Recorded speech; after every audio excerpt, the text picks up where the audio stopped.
USDA ribeye boneless steaks, only $18.99 per pound. Imported cluster tomatoes, just $2.99 per pound. For a frozen treat, Friendly's ice cream, only $5.59 for a 48-ounce tub. Lyman's wild blueberries, just $5.49 for a 15-ounce bag. Sargento sliced cheese, only $4.59 for a 6.67-ounce package. Visit our website at www.marketplace.pm for more weekly specials. You can count on us. Live from Bermuda Broadcasting, this is ZBM TV9 News. Good evening, everyone. It's Tuesday, October the 24th. I'm Tarai Trott, sitting in for Diane Brewer, and thanks for joining us tonight. Dock workers returned to work this morning after 5 days of industrial action over the firing of an assistant superintendent. Mike Sharp reports. Last night, the Minister of Home Affairs, Walton Brown, contacted the president of the Bermuda Industrial Union, Chris Furritt, and Chief Executive Officer of Stevedoring Services, Mr. Warren Jones, with the intention of brokering an agreement between the two parties to bring the dock strike to an end. Consequently, both the BIU and Stevedoring Services have agreed to voluntary arbitration. In the meantime, the workers have returned to work. Dock workers were informed this morning of the agreed approach taken by the union and management. Stevedoring Services agreed to withdraw the Supreme Court action due to take place this morning if the workers return to work this morning. Minister Brown said, "One of my main objectives as the minister responsible for labor is that we have good labor relations in this country, meaning that when issues or disputes arise, we can resolve them amicably prior to the unfolding of more dramatic action." Former Premier Michael Dunkley is glad to see the agreement to arbitration, but questions why almost a week of silence. It's good to see them back at work, most certainly, because we had probably almost a week where the ports weren't operating efficiently. Boats had to come to Bermuda with cargo and carry the cargo back. That's not good for the cost of living and the cost of doing business in Bermuda. So it's good to see that they got back. I would hope that there'll be more information passed on. Very disappointing at the silence from the government and the Minister of Labor through this whole scenario when it started maybe Wednesday or Thursday last week. You would have thought that the ports of entry, which carry probably 95% of our goods into Bermuda, there would have been a swift comment on what's taking place and why it's taking place and how we can deal with it. But it's been pretty silent from the government up to this point, and we hope that that can change. But it's good that they've gone back to work. It appears our story from last evening has prompted the regulatory authority to go public with a report which it commissioned on the state of Belco's plant and equipment. A document which, as we reported, confirms much of what the company has been saying all along. However, it now appears that there may be more than one version of that report, with each one having varying information. Gary Moreno has been following the story. After airing our story last evening, we contacted a source closely linked to the regulatory authority to find out whether Belco had been provided a copy of the report. It was confirmed that they did, except some of what was contained in the copy of the report which we received differed from the one presented to Belco. We understand there to be a number of changes, but were not made privy to what they were, save that the Belco copy contains far more information, leading to questions as to what is it the RA did not want the public to know. We also sought to find out from the authority, bearing in mind this report confirms all that the company has been saying, why is there still a delay in granting Belco its transmission, distribution and retail license, as well as its bulk generation license, and what is the methodology which will be used to determine the rate tariff which will be approved for Belco to allow it to raise the capital necessary to purchase and install the new generation and other equipment needed to ensure a safe and secure electricity supply for the island. We were, however, told that the responses will be made available to us in due course. Belco, it should be pointed out, pays a $3 million fee to the RA on an annual basis. Elsewhere, the report makes mention of two significant generation facilities which are in the works. The first being the upgrading of the Tynes Bay waste-to-energy plant to enable it to produce 3 to 4 megawatts for export to the existing grid. The thing is, though, Belco does not have the necessary licenses or approval from the RA to accept the additional output, which would mean doing so the company would be breaking the law. The second of those proposed new generation facilities is the procuring of a new solar farm with peak capacity of 6 megawatts, which will be owned by an independent power producer. That facility, of course, said to be built on the finger at the airport.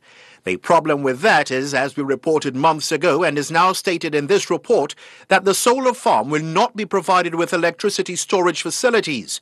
So the actual output will vary depending on the amount of sunlight available, and get this, will drop to zero at night, which means the shortfall will have to be met by Belco, something which, again we're told, will prove difficult if, you guessed it, the company is unable to upgrade its aging plant and equipment.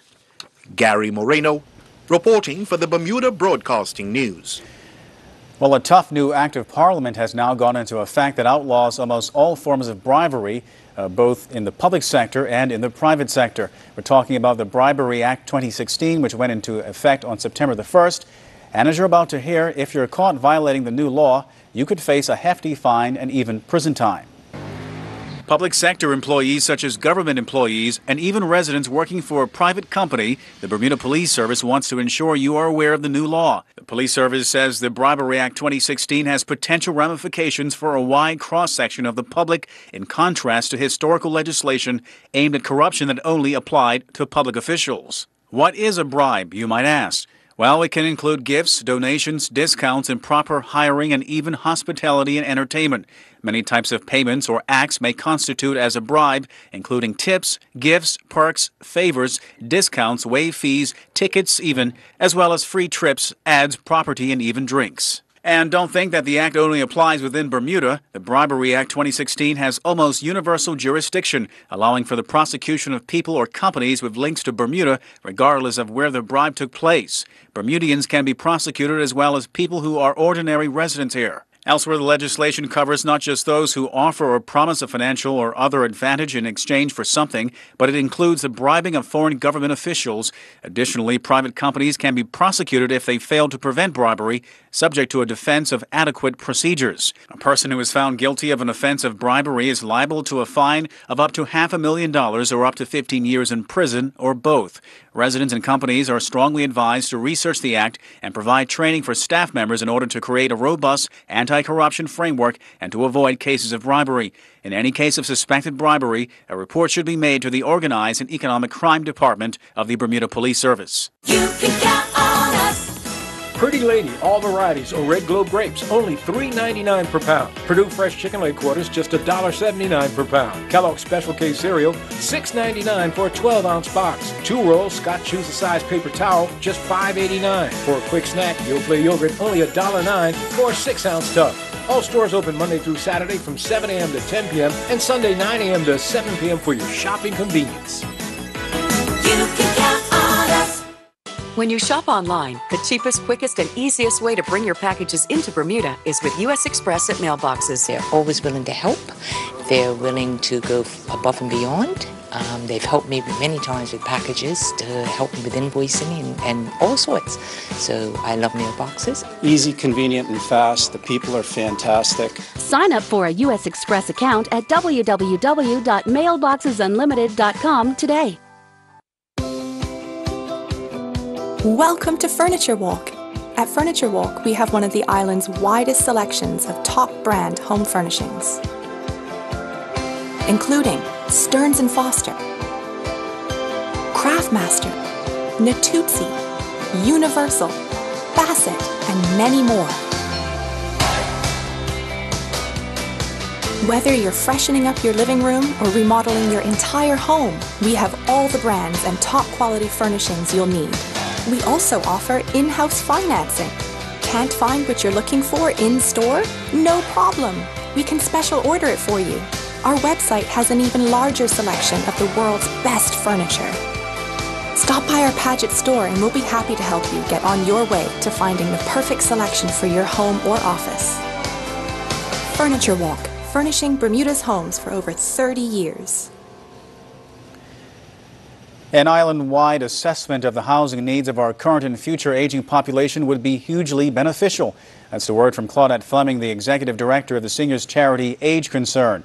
Dr. Fleming addressed Hamilton Rotarians today on the topic of long-term care.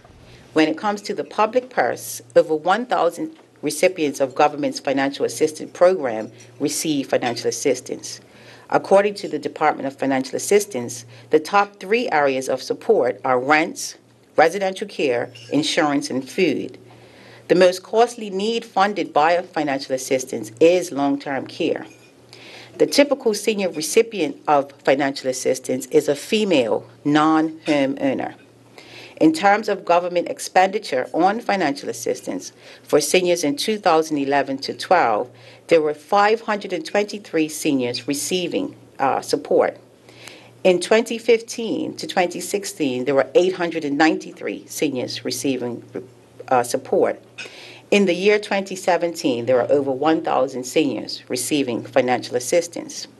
According to the Financial Assistance Department, the payout for support of seniors has increased from just over 1 million in the 2012 era to 1.9 million a year. And that's just financial assistance.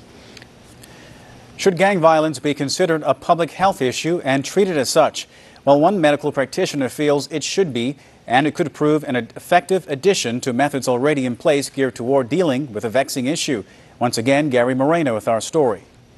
Successive governments have sought to eliminate the scourge of gang violence through a series of approaches with varied results. Medical practitioner Dr. Stanley James believes gang violence is like a cancer in our community. And just as you treat the disease in a person, the same approach should be taken in dealing with this illness affecting our community.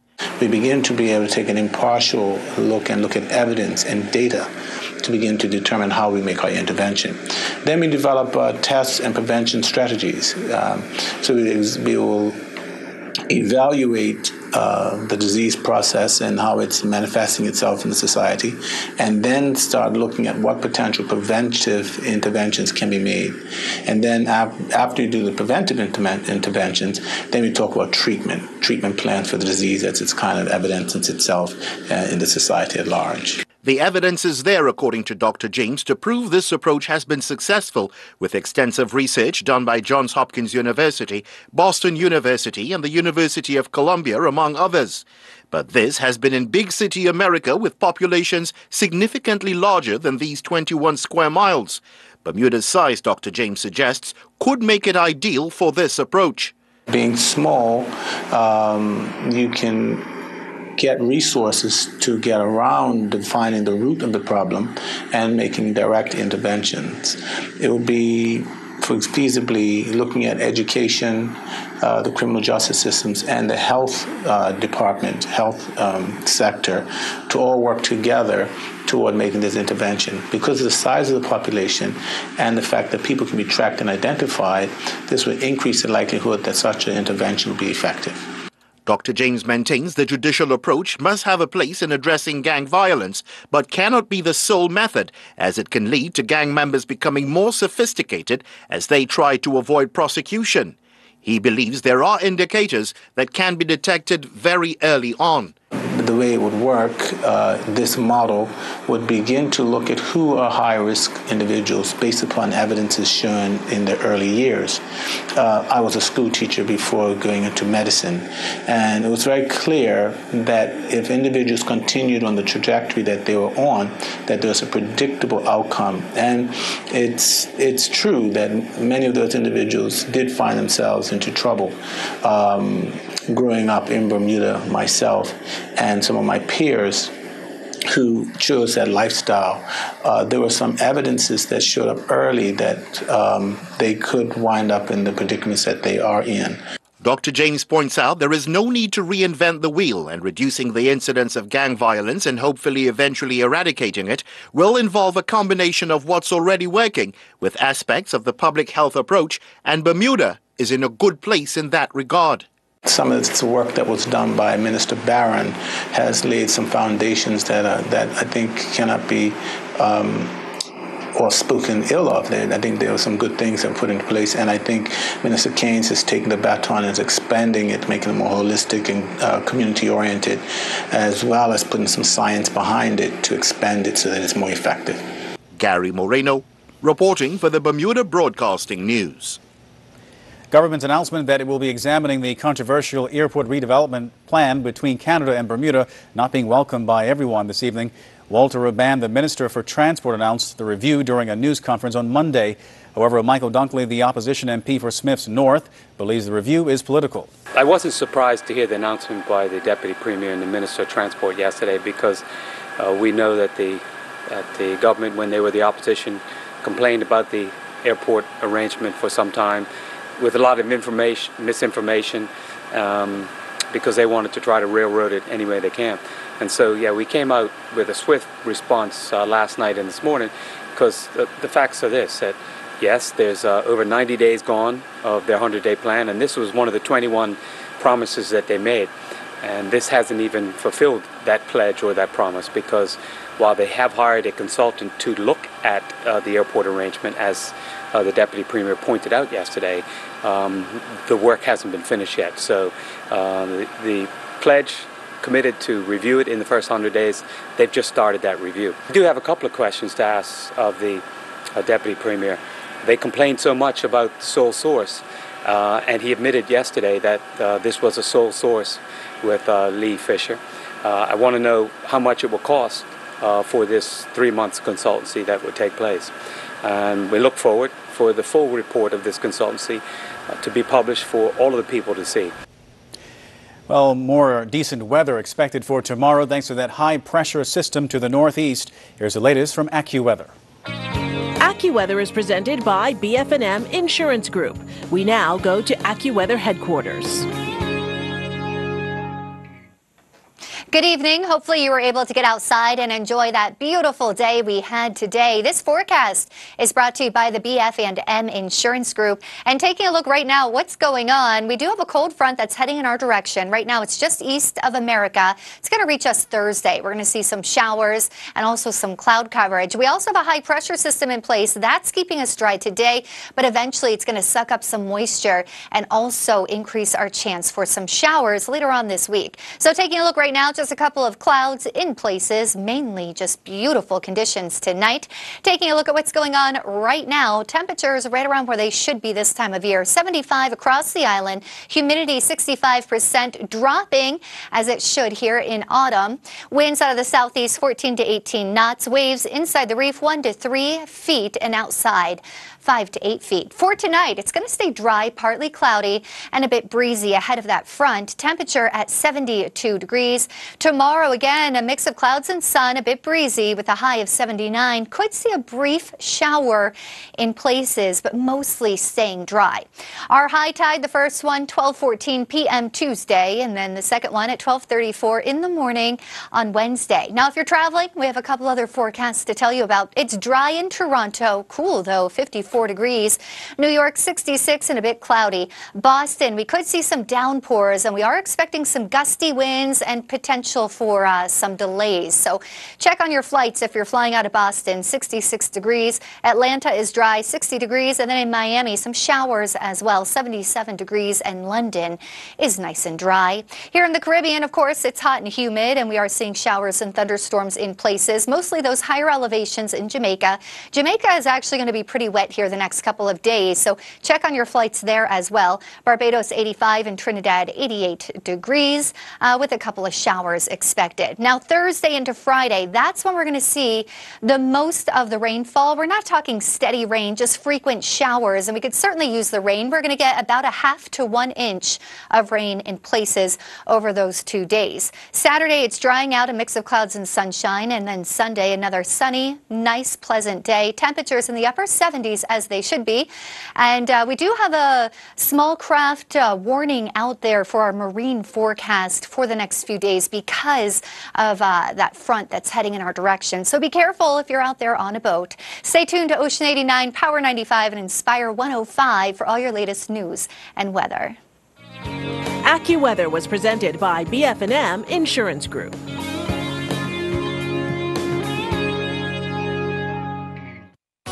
Fall into savings all month long. Check out the great deals throughout our website. We have everything to create the living room of your dreams. Browse through our site to see the large selection in all price ranges.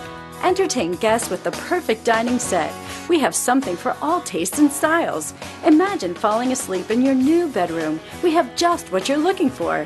Don't wait. Call or stop in today and fall into savings all month long. Visit Bermuda's #1 furniture store today. Big Savings Zone, Southside St. David's. The Doghouse, where we all end up, presents Undefeated Bermuda. Let's get ready to rumble! In the red corner, representing Bermuda, it's Nikki Nifty Bascoul! And in the green corner, representing Portugal, it's Fabio Hands of Stone Costa! International referee Steve Smarter officiating the event. It's live at the Fairmont, Southampton on November 11th. Doors open at 7 p.m. Event starts at 8 p.m. Free Bermuda and Portugal flags at the gate. Tickets are $75 for general admission, $150 VIP ringside. Tickets sold at Sports Source, Hamilton and Wharf. Audiovisual, Hamilton and Somerset, Fairmont, Southampton. Tickets sold online at ptix.bm. Sponsored by the Doghouse, Tesaris Gas Station, the Royal Gazette, the Sports Source, Audiovisual Electronics, Sousa Landscape, the Island Shack, Fresh and Hungry, Arnold's Family Market. See you at Undefeated. Bermuda's under-17 women's national team get a hero's welcome. Youngster wins cross-country championships and clay court tennis tournament set to get underway. Earl Bazin has the details in tonight's sports report. Bermuda's under-17 women's national football team arrived back at the Ellis Wade International Airport last evening to a hero's welcome after competing in the CONCACAF under-17 Girls Championships in Haiti. They were met by more than 200 people that included Premier of Bermuda, David Burt. The support for our young ladies has been incredible. What they've accomplished is great. It must be celebrated, and we look forward to them accomplishing more things. It is an honor to be here to represent the people of Bermuda, and it is an honor for me to say, on behalf of all of you and everyone in Bermuda, congratulations on your accomplishment. Coach Aaron Denkins highlighted the team's accomplishments on this trip. We were the youngest team in the tournament. We had the youngest captain, leading goal scorer. We were the only team to score on Haiti. We maintained our unbeaten streak against Trinidad. So well done, girls. Captain Denny Watson thanked everyone for her team. I am in shock at how many people are here. I'm really happy with all the support that we've gotten from the whole island. I wish that our overseas players could be here to get all of this love and support that we hear from everybody. Our girls worked really, really hard for this opportunity that we've earned by working our tails off 6 days a week. We've trained, we've worked, we put in the extra time, the extra energy, training on our own.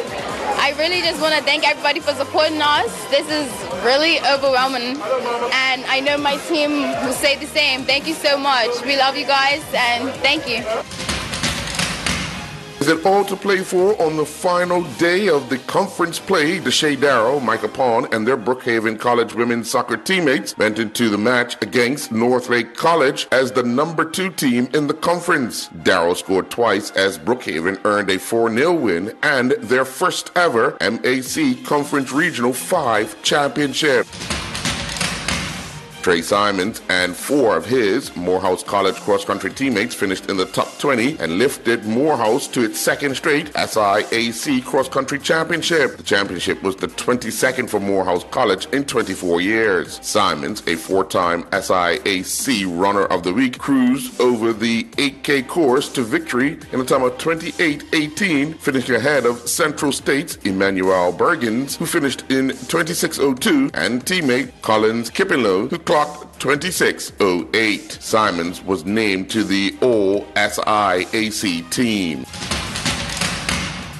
Madeline Moore competed in the Manchester International Swim Meet at the Manchester Aquatic Centre. Moore competed for Plymouth Lander in the 17 and over age group division. Moore finished 17th in the 50-meter butterfly, touching the wall in a time of 29.16. Moore would then finish 16th competing in the 100-meter freestyle, clocking 59.76. Moore swam the 50-meter freestyle with a preliminary time of 26.86 and progressed to the final where she finished 6th, the time of 26.67. In the 50-meter backstroke preliminaries, Moore swam a time of 31.04, finishing 4th, heading to the final. In the final, Moore was clocked at 31.12, finishing 5th overall. Gillian Teixeira concluded competing at the MEO Cup International Horse Jumping event in Belgium. Teixeira and Maya competed in the 1.05 meter in two phases special class. They finished with a first phase time of 45.54, but they had 4 penalty foul points. The pair would record a clear second phase time of 23.96 to finish 47th. Maha Clark and her Queen's University of Charlotte field hockey teammates picked up a 3-2 win over Converse College in what was their final home game of the season.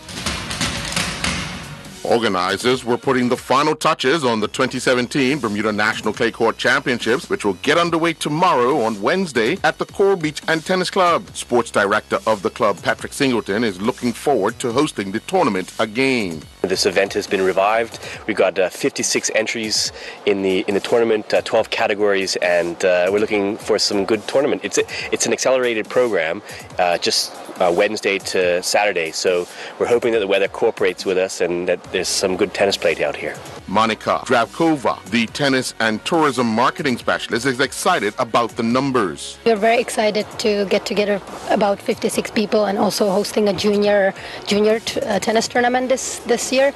So we're just looking forward to the tournament and having lots of people coming back and hopefully getting the tournament back to where it was before. Neil Tolson, the lead tennis professional, is the tournament's men's open singles number 3 seed, but he's also helping to run the event, something he has done in the past. Yeah, there's definitely a little bit more pressure, but we have a great team behind us over here, so the team's going to definitely help out a lot, and then I'll be playing as best as I can, hopefully in the finals of all the events that I'm playing in, so we'll see how it goes. Drabkova broke down the divisions for the tournament. So there's men's and women's open doubles, men's and women's open singles, century mixed doubles, open mixed doubles, and junior tournament, and 55 singles and men's singles and doubles, 55s. In Friesenbrook-Meyer Continental Bowling League action inside the work lanes last evening saw New Hope defeat the Pinjammers 25-5. The Oddballs defeated the Bermuda Pest Control 27-3. Nifty Rollers defeated Quicky Licky Laundry 24-6. Spice Nicks defeated the Underdogs 22-8. The Cubs took out the Invaders 26-4. I'm Earl Baisden with Bermuda Broadcasting Sports. Hey Smokey, let's get lunch from the Marketplace Food Court. You know what? That sounds good. They have oxtails, pumpkin, curried lamb, lemon chicken, sweet and sour ribs, vegetable stir fry, and the variety goes on. Their chefs are good. They'll set you right up with all the good carvings. And don't forget the special dishes from the islands. It doesn't matter. No matter what you feel like eating, Marketplace will have it. You know, it's quick, it's quality, and at prices you can count on. Visit us 7 days a week. Breakfast, lunch, and dinner. Made for you daily at the Hamilton Marketplace Food Court.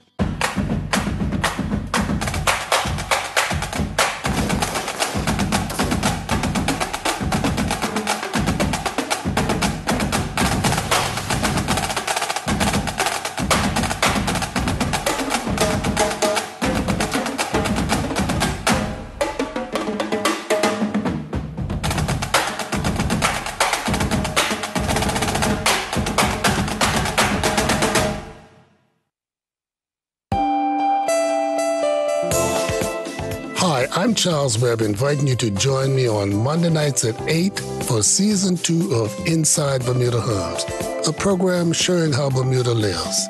That's Monday nights at 8 o'clock on ZBM TV 9 for Inside Bermuda Homes.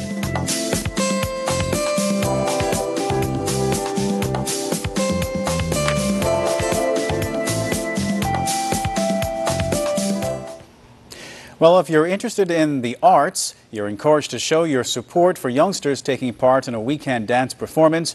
It's being organized by United Dance Productions, commemorating their 25th anniversary, and will feature dancers from its junior company and alumni. Organizers say the performers have been working very hard for the shows, dedicating countless rehearsal hours in advance. It all takes place this coming Saturday and Sunday at the Ruth Seton James Auditorium, starting at 8 p.m. Saturday night and again at 5 p.m. on Sunday evening. UDP says tickets are still available on the website brownpapertickets.com. A food truck festival is returning to Hamilton for the second consecutive year, this time with more space, more vendors, and healthier food choices. The Bermuda Tourism Authority, the BTA, introduced the Bermuda Food Truck Festival in October last year and has designated Sunday, November the 5th, for its return. A BTA spokesperson says whether you're celebrating the island's renowned fish sandwiches or diverse local food trucks, the goal is to highlight the island's food culture to residents and locals, as well as tourists. The BTA states the turnout for the first ever Bermuda Food Truck Festival last year was very strong, and every food truck operator enjoyed a busy day of sales. And that's our broadcast for this Tuesday night. I'm Tarai Trott in for Diane Brewer. Thanks for watching. Have a good night.